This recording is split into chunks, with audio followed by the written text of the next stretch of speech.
right, so in a few minutes, I'm gonna have a client coming in to do a leg day today, and as part of their leg day, they're gonna do barbell box squats.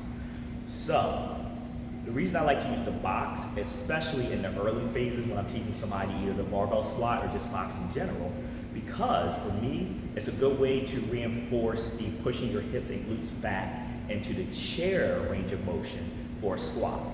A lot of times you'll tell somebody, hey, do a squat. And sometimes you'll get this, you'll push forward in the knees. Sometimes they'll go straight down, but once again, putting a lot of stress in the knees, in the calves, and in the shins. I like to use the box because, like I said, it helps reinforce pushing the hips and glutes back. As you can see, I got a box here. When you use the box, it's a little bit easier to say, hey, push your hips and glutes back, try to tap the box. And what you notice is there's a better range of motion, not as much stress on the knees, on the shins, on the calves. Drive up, tap and go, tap and go. I like to say tap and go because I don't want somebody to get used to sitting down on the box when they're doing the box squats. I like to use it as a, hey, just tap it, go right back up, tap it, go right back up.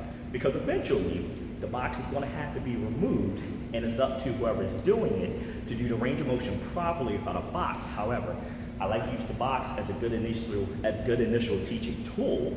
That way they can get used to the form, what the range of motion should look like, and also when they're using the barbell as well, it's a good way to kind of teach what the depth should be or close to.